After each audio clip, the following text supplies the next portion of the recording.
Hello friends, welcome back to the channel. I'm Rhonda if you're new here. Today we are going to grab our harvest baskets and we are going to head out to the garden and we are going to do a big bunch of harvesting. We have cucumbers coming out of our ears and I think I am done with pickles for the year. So I think what I'm going to do is I am going to just kind of pick the big ones to give to the chickens, like that is a little bit past its prime. It'd probably be good in a salad, but I don't think that there are many little ones left. I have a broccoli. Oh, you guys, I'm so happy I have a broccoli. Oh, look, is that a little slug? Yep, there's a little slug in there. We'll have to get him out. And then we have Brussels sprouts. And I think there are baby ones. Of course, my camera isn't going to focus, but they are growing here. Let me show you down here. They are little tiny baby Brussels sprouts. They're growing kind of wonky, but nonetheless, they're still growing. Oh, that pickle is perfect for a pickle. And then let's see, over here I have a cauliflower. So that is fun. This is my first year. Scott has grown them before, but it is my first year growing broccoli and cauliflower. So that's fun. Here's some more little Brussels sprouts. It's just fun. It's fun growing new things that you don't grow normally, like tomatoes and peppers, onions. Over here I have a cabbage that will need to get picked. This one over here, it downpoured for 2 days, 3 days, and it split, and I didn't get out here to process it, and then I think the birds and the mice and the rabbits got in here and opened it up. But we have a ton of jalapeno peppers that need to get picked and processed. And we have a bunch of tomatoes, little ones mostly, like little ones like this. Those are always so fun to just pop in your mouth and eat. And then I want to get these beans picked because I think they are definitely past their prime. But I'm going to stick them in the freeze dryer and freeze dry them up for fillers like in soups and stews. And then I will also do some for salads, like salad toppers. I thought that would be fun. I have a few tomatoes that can get picked and brought in to the house. I looked at the carrots and the beets. They aren't ready to pick yet. We planted them so late. We have dill that we could bring in and freeze dry along with the beans. I am pretty sure this okra is ready, so we can get some of that picked. And I think that might be it. I think my main concern is going to be getting the beans picked and getting the tomatoes picked and brought in the house so that I can get those in the freezer so they don't over ripen. And then, yeah, I think beans, tomatoes, and then I'll go through, like I said, I will go through the cucumbers. Whoop! Go through the cucumbers and see what we have. So let's get started. These beans are definitely past their prime. So when they get this big, they get like a little, they're rubbery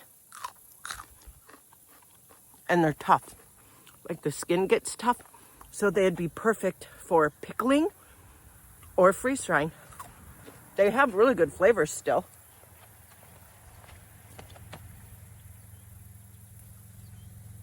So I am just gonna go through and pick all of these off. We are gonna bring them into the house, give them a good rinse, and into the freeze dryer they're gonna go.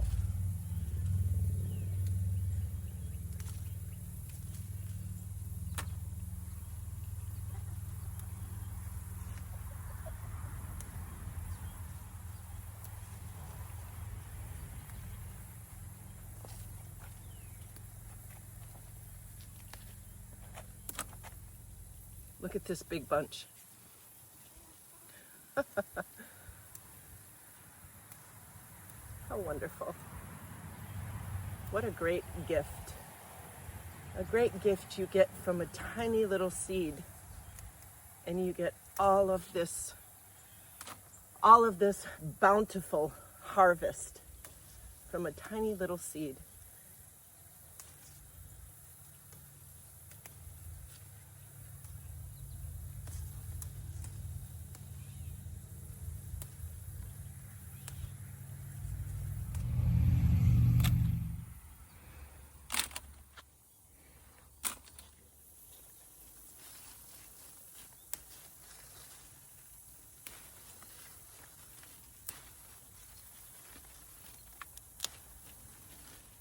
You guys, look at that sky. Look at how beautiful that sky is today. Oh, it is a beautiful day in Wisconsin. We are not going to have very many more of these days because you know what is coming. Jess, if you watch Jess, I mention her a lot. She says the F word for fall. She calls it the F word, and I agree with her. Because it is right around the corner. I'm sure a lot of you are already starting your fall plantings in the garden. I am just starting to process here in Wisconsin. We are a zone 5A, 4-5 I say, because I was, before it changed, I was a 4. So I still kind of go by that. So we are just starting to get our harvest in. I know a lot of the people in the south are already done harvesting and already have their fall seeds in. And we are just starting to harvest our summer garden. So our climate is just a little bit behind from you friends that live in the southern states or the southern zones. But I love watching all your harvesting movies. You're harvesting tomatoes and peas and beans and onions and potatoes. Our potatoes should be ripe soon or ready to be dug up. What do you call potatoes when they're ready to be dug up? They don't get ripe, do they? I don't know what they get. All right. Oh my gosh. Friends, look at all the beans. I have a beautiful basket filled with beans. How wonderful. Now let's go to the other side and we will pick some more. My flowers aren't doing that great. We have beans over here on this side that we will go through and get them all picked, and the rest will go probably to the chickens. I'm going through the okra plants. I think I got a few that we picked. Look at it. Isn't that fun? How do you guys cook up your okra? The only way that I've had it was fried in butter and bacon grease, and they were just sliced. And that's how I've eaten them. I know some of you pickle them. If you guys have a good recipe, let me know in comments. Fun. This is only my second year growing okra, so I don't have a lot of experience with it. So if you guys have a wonderful recipe that you swear by, let me know. I would love to try. I love trying new things. You know, new recipes, new dishes. Let's turn you. Look at these tomatoes. So pretty. So ripe. These I think I'm just going to save and eat as a snack. These little cherry ones. I could eat tomatoes like an apple. They're so good. All right, let's go to the other side. Harvesting is always such a treat for me. You know, it's like you put in all the hard work and then you finally get the payout. And then you get to preserve all the goodness that you spent the summer growing so that you can eat it in the winter. And we've only been out here for what? Maybe 10 minutes? And look at the basket that I have. Isn't that fun? It blows me away that you can grow all of this food from a tiny little seed. I hope to someday teach my grandbabies about gardening, because it's just, the garden gives and it gives and it gives. And it's such a special place, you know. You can come here and unwind. You can come here and weed. You can come here and dream. I love it. I don't know about you guys, but the garden at the end of a long day is just a place for me to come and unwind and decompress and just kind of, you know, let it all go. It is there. Oh, I pulled that seed pod right out of there. God darn it. It is a place for me to just breathe. I love my garden. It has wonderful memories for me of my grandma and grandpa when I was little. It gives me hope because, I mean, look at what you're growing. And, you know, it keeps me busy. It gives me something to do, something to look forward to, something to process, something to have goals. Like, I want to grow more. I want to grow more of this because our family ate it. I want to grow more of this because my family liked it. I don't know. I think I'm failing at trying to explain to you the gratitude I get from growing vegetables and having the ability to grow vegetables and having the space and the time to grow vegetables. Some people would love to do this and they don't have the time, or they don't have the space, or they don't have the resources. So, I don't know. I am grateful, very, very grateful for my garden. I think we have all the jalapenos picked. Look at that. Look at that basket. Okay, you guys, I'm gonna pick some tomatoes, but I'm gonna put my gloves on for this part because sometimes when I pick the tomato, the essential oil in the leaf, that's what gives you like that tomatoey smell. I love that smell, but sometimes it irritates my skin, so I don't want to have that essential oil on my hands. You know what I'm talking about? Like when you pick tomatoes and you get that like green, sticky stuff on your fingers, but it smells wonderful. That's the essential oil that the tomato is giving out. And sometimes, not always, just sometimes, it'll like irritate my skin a little bit, and it hurts it. Now, when I have tomatoes like this,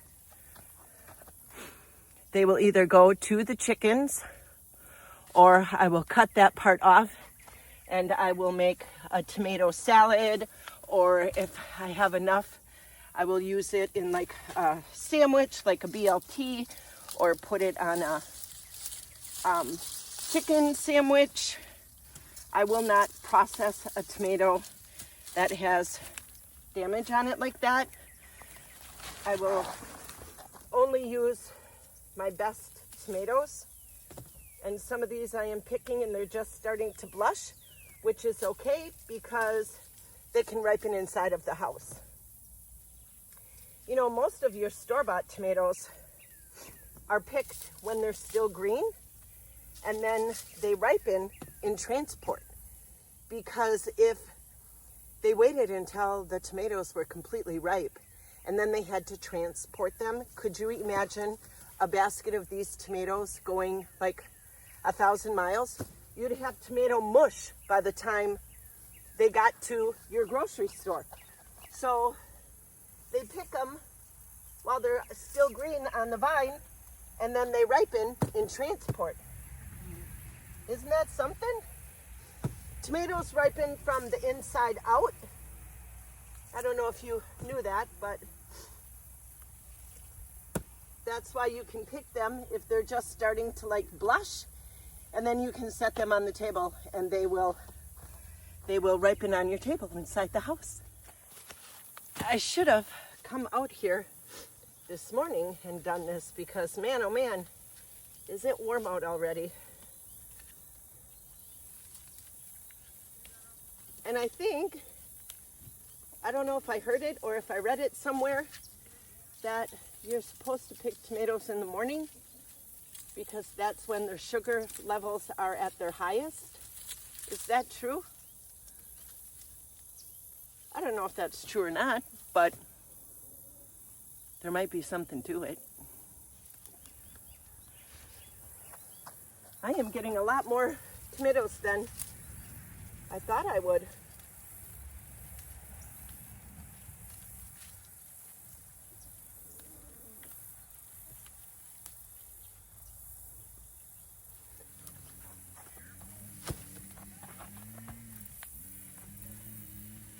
Friends, my neighbors are up and they are gonna start mowing the grass. They have the weed whacker running right now. So I may have to end this video soon. Yeah, they got the weed whacker going and they're on the four-wheeler. So that means that they are probably going to start mowing. So we're gonna have to end this video. Before we end, I just want to show you the harvest. I got a bunch of tomatoes, cherry tomatoes. I got all the beans picked. I got some jalapeno picked. I got some okra.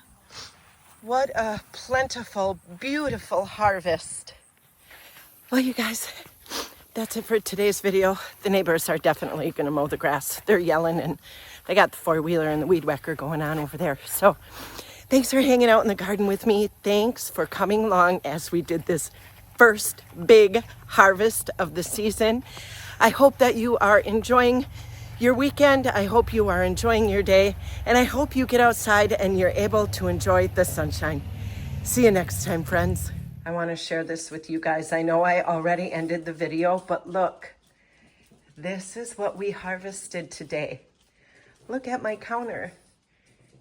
I've been waiting almost 2 years for my counter to look like this. Last year, Scott did plant me a couple of little tomato plants, but we did not yield like we are yielding this year in our garden. We grew all this food on our homestead. How fun. Now I can start restocking the pantry and get back into having those pantry shelves filled and eating from the pantry. And then I cleaned the beans all I did with them is I clipped, oh, I missed an end. I just clipped off the ends, cut them into little bite-sized pieces and threw them on the freeze dryer tray. I will use these for soups and stews and salads. And then these ones I left long. I just cut the ends off and then I sprinkled them with some Redmond's fine sea salt. And I will freeze dry them long like this. Did you ever have those wasabi snap peas and they're like freeze dried and then they have like seasoning on them? Oh, those are one of my favorites. And I eat the whole bag in one sitting. So I thought these could maybe be a little bit of a makeshift snack with the salt and the crunch. So I'll keep you posted on how they turn out. And we'll see you next time. Bye, friends.